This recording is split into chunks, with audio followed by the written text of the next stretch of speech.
Today I am going to show you basic orbital mechanics because I do Kerbal Space Program a lot, and I thought for the people who care about going deeper about it, I thought I'd make this. This is like a sort of beginner's guide-ish. You need to know basic algebra. I'm going to be using a whiteboard to help demonstrate. Usually I would use like a piece of paper or something in Desmos because we are going to be doing calculations. But yeah, again, it's not too bad. If you do coding or you do math or you do like basic algebra, then you should be fine. So we today are going to learn how to, if we take a body. So let's draw a little body here, and by body I mean like a place. Like Earth. Earth is a body. The moon is a body. So like a celestial body. A big body, just a big sphere of mass and stuff. You know what I'm saying, like Earth or the moon. I'm going to teach you how to look at an orbit and figure out where something is in it, or how fast it's going at a certain point. And you can actually use this to an extent to calculate your orbit. So let's say I'm in orbit like this. Wow, that is absolutely terrible. I am very good at this. Okay, I'm going to keep going until I get something that's good. Yikes. Okay, well, I'm just going to do this for now. I'm still recording, right? Yes, good. So just pretend this is a completely circular orbit. Okay, completely circular. Okay, wow, that's nearly impossible. Okay, this is more believable. Pretend this is completely circular. It's hard to draw with the mouse. And this is Earth right here, or Kerbin. Since we're using this in Kerbal Space Program, this is Kerbin. And I'm actually at the end of the video going to be demonstrating to you that what I'm showing you is true in Kerbal Space Program, in Kerbin. So this works in real life too, if you're born like that, but keep in mind that there's a lot more uncertainty with real life, because believe it or not, real life is not a computer program, probably. And we don't know the gravitational constant in real life. We have a very approximate measure. However, in Kerbal Space Program, we have exact numbers that we can use to give us exact values. So it's a lot easier to do stuff with KSP. Plus, it's easier to verify if you're right or wrong. It's easier to test. And funner to test, in my personal opinion. But when you're right, real life is better. So, we have Kerbin here, signified by the green dot. There you go. That is Kerbin. Don't care about where the rest is black. We can. Whoops. Okay. Yeah. So you may be asking, okay, great. Why should I care? Well, we need to figure out how fast we're going at a certain point in orbit. But you may be asking, okay, why? So there's two reasons. The first reason, and wow, I do not care about all this. I'm just going to add a text box. Here we go. Moving it around. This I know exactly what I'm doing. First, actually, you know what? I am speaking. I have my mic plugged in, so I'll talk to you. So the first reason is you can figure out how much velocity it takes to get to that orbit. So assuming you're starting at 0, which would be on the surface of Kerbin, most likely, and you want it to get to an orbit of, let's say this orbit is 200 kilometers, and it doesn't have a perigee or a parokey or an apokey because it's perfectly circular. You see, if you use the cheat menu in Kerbal Space Program, you'll be when the apoapsis and periapsis markers are flying all about because there is no apoapsis or periapsis. That's why the planets don't have an apoapsis or periapsis marker, or most of them at least in Kerbal Space Program. So we are always 200 kilometers above sea level. That's what the measurements give you in KSP, above sea level. But you'll find very quickly how much we don't care. So I'm going to highlight ASL because once you get more into the mechanics of it, you are going to want to be able to tell the difference. So 200 kilometers above sea level all around, which is what it would say on your altitude readout in KSP. You are yes. How fast are you going? So let's just say, for example, and I don't know if this is correct or not, we'll find out when we do the calculation, we go 900 meters per second. And at any point, you can point at any point. I'm just going to draw multiple arrows to signify you can point at any point, because this is a completely circular orbit. You will be going at 900 meters per second. And what that means is that if you are going at 0 meters per second, then you would need 900 meters per second to do that. Another important thing to mention is, depending on a lot of stuff, this is a very approximate number, and it's basically you're going to want to budget a lot more. But this is one reason, and it's not the main reason, right? This is not really what you care about. What you care about is when you got to do something with your orbit. You got to change your orbit. I believe there's other ways to calculate this. I am too dumb to know. But I do know. What the hell? Okay. Yikes. I do know, at the very least, that it is possible to perform some actually worthwhile calculations using this information. So, what does that mean? So, let's say I want to go to the moon. It's here, or correction, it's going to be here. So, let's say the moon or the mun is here, and by the time I get there, it's going to be right here. You should know this by now. This is basic information. If you don't know that, then I would recommend learning KSP and stuff before you watch any of this. If not, then you're probably very confused right now. Let's do this. And this is the moon, or where it's going to be. And I want to raise my apoapsis to the moon. This is a very approximate, or rather, here about. Yet again, this would be a starting point right here. You'd have to do more gravitational equations, at least for the way we're using the equation. This is actually, sorry, no, this would be more accurate. This is what you're going to do, but in the eyes of our equation, the only thing it's carrying out is Kerbin. It's not even seeing that the moon exists in the gravitational equation, so it's more likely going to be like this, where the moon is not existing. But this is going to get you on the right track. This is it's like a shadow of what's going to happen. And what you can do is if you have this, so we're going to go here to the moon using this path. This is like our target, or like a maneuver node, This is what we want to do. And you burn right here, right? And you ideally want to do this at periapsis or apoapsis, but this is circular orbit, so everything's a periapsis, everything's an apoapsis. And you want to raise your apoapsis, which this will now be your apoapsis, to here. This equation can tell you by measuring both this orbit and this orbit at this point, this foci, which is the parakeet, how much delta V you'll have at both locations there, which if you subtract them, you can get a very approximate estimate on, or I say very, but it's very close to being exact because Kerbal Space Program it again gives you exact numbers for your equations.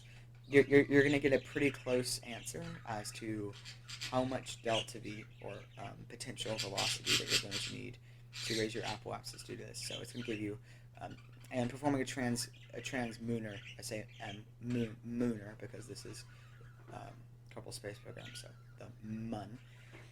So as we do a transmunar injection, or this is approximately how much you're going to need, and your correction burns to get to an actual injection are going to be within 50 meters per second. So you budget 200 meters per second more than how much you calculate here, you're gonna be fine. There's other ways you can get more exact, down to the meter per second, how much you're going to need, but I would not recommend going that low. I mean, unless you hate yourself. So, before anything here, let's go ahead and just delete this all and just do a basic, before anything, calculation. So this is just going to be, hey, I am in an orbit, I'm in a circular orbit, which means I have an eccentricity. And eccentricity is basically how elliptical it is. So remember elliptical E, even though it stands for eccentricity, of 0, which means it is perfectly circular. There's not an apokey, not a parokey, apoapsis, periapsis. There is no highest point. And this simplifies a lot of our calculations. I mean, if you were calculating this by hand, then it would, but in reality, it's not going to change too much. It's still pretty easy to do the calculations. I am using a calculator because I do not hate myself. I would rather kill myself than not use a calculator, but theoretically, it is possible. It does not mean you should, though. So let's say we are in orbit around Kerbin, right? And we are here, maybe? Or we're here, or we're here. Doesn't matter. It's circular. Who cares? But let's say, actually, no, never mind. I'm not going to get into that yet. I'm going to wait till after. We want to calculate how fast we are going at any point. So we need a few pieces of information to do that, and we need to do a bit of calculating. So first off, how do we even do that? Like, that's like, where do you even, where's the jumping off point? You want an equation, and you typically want to look for stuff relating to that to get what you want. So you need to like, to do this, you gotta have a baseline understanding. So I'm gonna add a text box here. I think I might add stuff here. I don't know yet. I might add like information about our orbit here, or I might put it in Desmos. I'm not sure, but I'll just do it in Desmos. This is not working well. This Canva. But yeah. So where do we jump off? And we have to go to our man Kepler with the Weiss-Viva equation. Now the Weiss-Viva equation allows you. I know it's so fancy word. It allows you to, and this is it. Wow! Oh my God! It's such an equation. It's not really that complicated. It basically tells you your velocity or your speed in meters per second at a given point in an orbit around a body, and it takes in a few things. It needs to know the gravitational constant, the mass of the body, the 2 over the, not to be confused with radius, the distance from the object to the center of the body, a center of mass rather.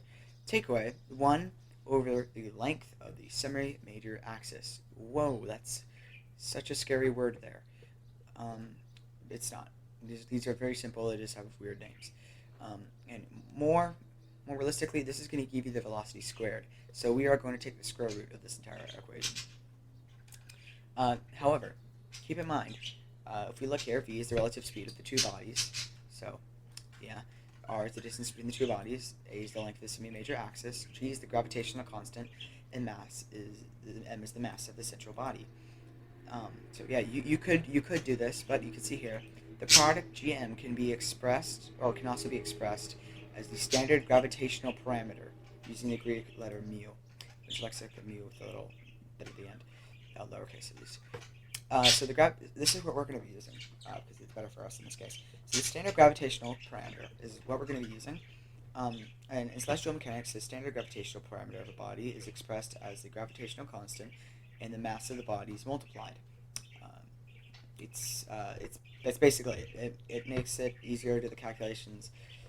So yeah, we are going to be using mu, and I actually am going to copy this because I do not have a mu key on my keyboard. If you do, then what's wrong with you? First off, unless you're Greek, which I don't know if Greeks have a keyboard or what layout. I don't know about Greek. They could. I'm just gonna copy it. So yeah, we're not gonna worry about this big. Oh, what does that mean? Who cares? So yeah. So we need to calculate this. So let's throw it in. So we're not gonna do too much worrying about anything right now. So let's look at the equation. So velocity squared equals gm. So let's put this in. So velocity squared equals gm, and 2 over r take away 1 over a. So 2 over r take away 1 over a. And you can see here that we have a bunch of things that aren't defined. But before anything, I want to remove this gm and replace it with mu, because we are going to be using the gravitational constant, or sorry, we are going to be using it, but not directly. The standard gravitational parameter, and we're doing this around Kerbin. So we want to know, okay, how do we get this? So you could multiply the gravitational constant in KSP, which is the same as real life. No, it's not. it's an exact number in KSP. In real life, it's also probably an exact number. We just can't find it yet. But you could do that, or you could just grab it off of the Kerbal Space Program wiki, which is what I'm going to do because it's a lot easier. But while we're here, there is a few things about this wiki that we care about, that we want. There's also a bunch of interesting stuff on here. Even if you don't care about this stuff, if you're a standard player, good stuff on here that's pretty nice to know. So, we care about the equatorial radius. This is the distance from the very, very center of the planet to the surface. This is very important. So let's grab this. So 600 to 1,000 meters for this. So I'm gonna do D. Why not? D equals 6. Well, I'm gonna do capital D since this is a constant. It's not gonna change. Equatorial circumference, we don't care about that. Surface area, we don't care about it. Mass, you would care about that if you wanted to calculate it using GM, but we're using the standard gravitational parameter for this, and this is it right here. Don't accidentally copy the units. So it's 3.531600 times 10 to the 12th power. Now, careful when copying it over. I'm going to copy it as mu equals, and I'm going to paste this in. But look, it's 1012, or 1012. Look over here, it's 10 to the power of 12. So that's an issue in copying it at Desmos. You have to make sure to remember to fix that. So we need V, R, and A. So V is our velocity. We don't really care about this, right? We don't want it to be squared. We want the vector of our velocity, which would be the square root of this. So I'm going to wrap this entire thing in a square root. So just square root, type in SQRT, paste it in, boom. And I'm going to move this. So now we have that. Now all we care about is R and A. So let's handle R first. So R is the distance from us to the very center of the planet. So we are, remember, we are, I don't know if I put it here or not, but we are 200 kilometers ASL. Wow, that is terrible. Let me try that again. We are 200 kilometers ASL. So, why don't we just put R equals 200,000. Well, here's the thing. That's not our center of mass, and we don't know the radius of the planet. And, well, there is probably a way you could calculate using that. Why? We have D. D is the distance from the surface to the center. So, we get 200,000, which is our distance from us to the surface. And let's just add D. So, add D.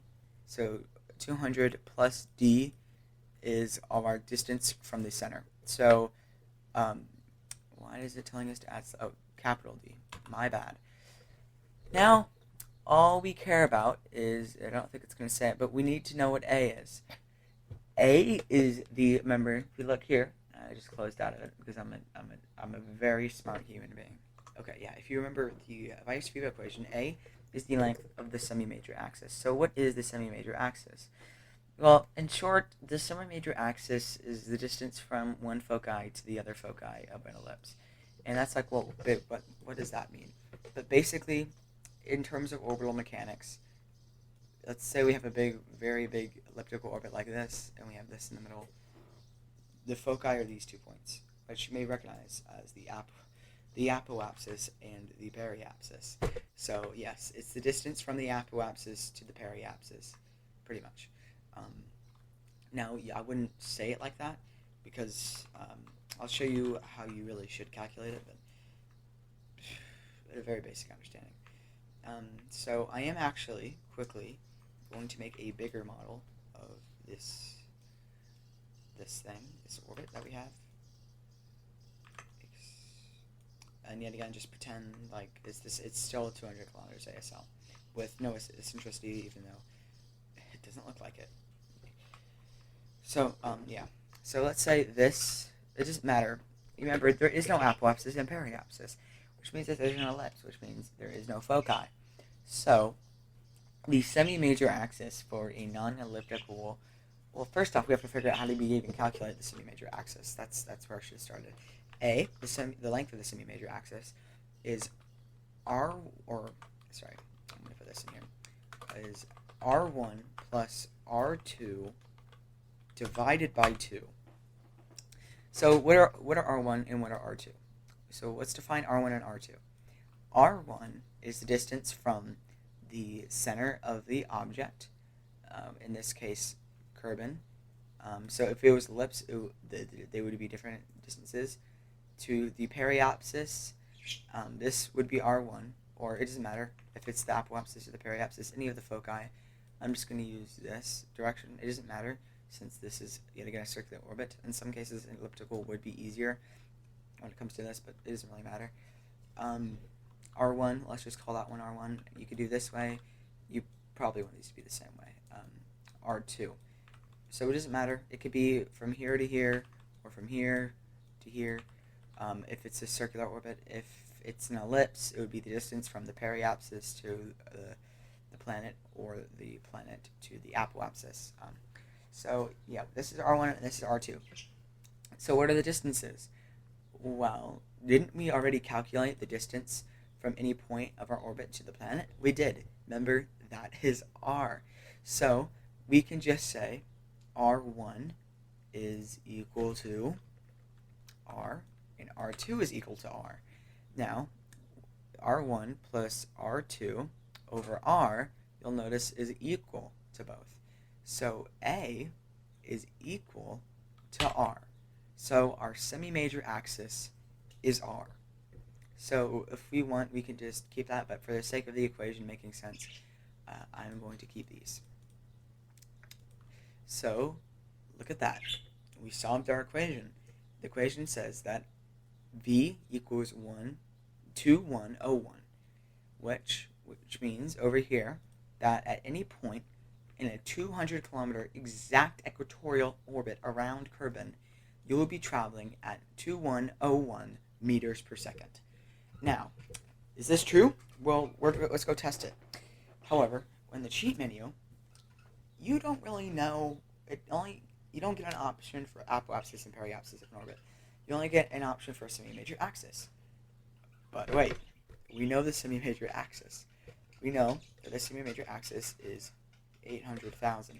So, in the cheat menu in KSP, we can put 800,000. So I'm quickly, if you give me one moment, I'm going to pause, and I am going to go and launch Kerbal Space Program, and I am going to prove to you guys that this is indeed true. Kind of like a ground check, and then we can do something that's actually useful. Alright, so I'm not sure if it's laggy for you guys or not. It doesn't matter too much. We're not going to be really doing much inside of here. But yeah, here I am just in a craft yet again. You could be getting 0 frames per second right now. Doesn't really matter. We're not doing much in here. I have this simple orbiter. It goes up. Well, actually it doesn't. And I'm just going to use Alt F12 to open the cheat menu. And I am just going to go to cheats, and I'm just going to put on infinite propellant. Not really. This is, yet again, this is just to test to see if we're right. So, what are we even testing for? Well, let's look at here. Where is it? Desmos. We are expecting a velocity of 2,101 meters per second at 200 kilometers. Now, here's the thing. We don't have an option for apoapsis and periapsis here. So what do? Well, we need the semi-major axis. We have that. It is 800,000. This is the length of our semi-major axis is 800,000. So if I were to put 800,000 in here, our apoapsis, we should be at about 200,000. We are at exactly 200,000 on axes. And would you look at that? Our orbit speed at this current moment in time is exactly 2,101.1 meters per second. If we look at our calculation, we had a margin of error I think our calculation was actually more exact than the in-game readout.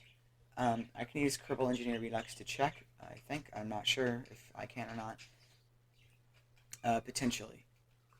All right. Well, I can't figure it out, but our calculation was, if not exact, very, very close. Like within zero point 0.1 meters per second. I am confident in saying that our calculation is more exact than 2101.1. I'm pretty sure this is rounding. Ours is rounding just at a lot lower. It's rounding at like 1, 2, 3, 4, 5, 6, 7, 8. This is 8 decimal points of precision our calculation has. So it's safe to say that we did good. We have all of our this is a good ground base, like to make sure, like, hey, we are doing this right. And if you actually check the map screen, you'll see. Look at our apoapsis and periapsis. They are having a seizure. That's because they are exactly the same. So it doesn't exist. You see, if you time warp and stop, it jitters around, changes. And yeah, so next would be to calculate the semi-major axis of an orbit that is inclined. So you may be asking why. Well, trust the process, okay? Trust the process. Trust the process. So, just want to make sure my coding's not overloading. Let's say we have a point right here, and we have an orbit that looks like this. We want to do this for whatever reason. We just want an orbit like this, right? So let's say right here at our paro key, I'm going to label it P E. We are at 200 kilometers. Sound familiar, right? I wonder why. And at our apo key, we are at 400 kilometers. Okay, so how do we do these calculations? How do we figure out what our speed at a certain point is? And here is when it becomes important. We need to know when we are measuring it. We want to measure our speed at the exact same, well, actually you can measure it anywhere, but since I'm comparing it to the previous graph, I am measuring it right here, which is where the distances were the same. So at paro key. So I'm going to draw a line here, from here to here, making our semi-major axis. I'm going to call this R1. I like to make R1 the smaller one, if there is. This personal preference. And R2 over here is going to be the bigger one. So yeah, R2 is obviously longer than R1, but by how much? Well, we can see that from here to here, it's 400 kilometers. This is why I like using apoapsis and periapsis as markers. They're the foci. Well, actually, you have to. They're the foci. Sorry. You don't have another option. So, we know R2 is a distance from the surface of 400 kilometers. Actually, I was doing decimus. And R1 has a distance of 200 kilometers. So, look at this. Decimus has pretty much everything in here set up for us. However, we do have to do a bit of modification since this is different. So we're starting our burn at the same point. So we don't have to change R here. However, we have to change R1 and R2 because our semi-major axis is different. However, we also have to change the calculation first. Or after. We do that after. So R1, distance from here to here, is the same since nothing's changed there. So R1 is equal to R. However, R2 is not. Now you could do R plus 200,000 here, but I want to show you how you would calculate this in a different way, or the better way. So we are 400 kilometers from the surface. So we would do 40000, and we can add big D. And what this does is it gives us our length from the center of mass of Kerbin, which is 1 million meters. So we're 1 million meters on this point, and 800,000 meters on this point. So we need to get our semi-major axis of it. So as you do that, we do A equals, put this like this, R1 plus R2, and we could divide this by 2. So we could see that we have a semi-major axis of 900,000. So, nice, amazing, cool, epic. That's amazing positively. So, how do we figure out our velocity? So, let's see, what else do we need to change? 2 over r, we have r, we know this. Do we have it already? 1 over a, this is all correct. We changed a, we don't need to change r. I'm pretty sure we got our answer already. Would you look at that? So let's look in here because I forgot to write it down, but yeah, 2101.1 about. So I'll put v1 equals 2101.1, right? This was our first velocity, so I'm using subscript 1. And then our second velocity after our change is up to 400 kilometers, or is, I'm going to write this down exactly because, equals 2214. So if we do v2, take away v1, this equals v. Give me 1 second. All right, it is delta v. Whoa, that's crazy. Crazy. What's this? Let's move it back. Delta v equals. All right. Well, it won't let me do that, so I'm just gonna put dv and minus important plus this equation to this. Okay, buddy. X. Well, we'll just put it as d for now, lowercase d. But yeah, this is delta v. This is the amount of change in velocity that we would need to change our orbit from 200,000 kilometers to 400,000 kilometers at our periapsis, which is 112 meters per second. So, if we were to burn for 112 meters per second, we would, or until our velocity was 2,214 meters per second, increase our apoapsis by 400,000. So I'm actually going to do the second method here because that's easier in Kerbal Space Program. 2214.7 is what we're going to read. So we want to do this until this reads 2214.7. And I am quickly going to time warp to the sun because I'm not doing this outside the sun. I want to be able to see. So I'm going to quickly disable every method I have of measuring my apoapsis because I want to be surprised to see if we did this right. So yeah, let's see. 2214.7 is what we need. So let's activate our engines and increase this velocity over here to 2214.7. That's it, right? So I keep forgetting. 2214.7. I gotta keep repeating it. Okay, I'll get there one day. 22. I'm getting close there. 221. It's not gonna be exact since I can't burn perfectly. But it's going to be very close. 2214.7. And I'm not burning it exactly at periapsis here. So yeah. Okay, that's close enough. Alright, so it's going to be very approximately, if we did our calculations right, an apoapsis of 400,000 kilometers. You guys ready? 400 kilometers. Within a kilometer. Come on, that's kind of cool. Okay, you gotta admit, that is really cool. Come on, that's cool, okay? You gotta admit that's really cool. And this is really useful for stuff like trans-lunar injections-ish, kind of. I mean, I can't really see a feasible reason why you want to do this in KSP besides for fun, or a challenge.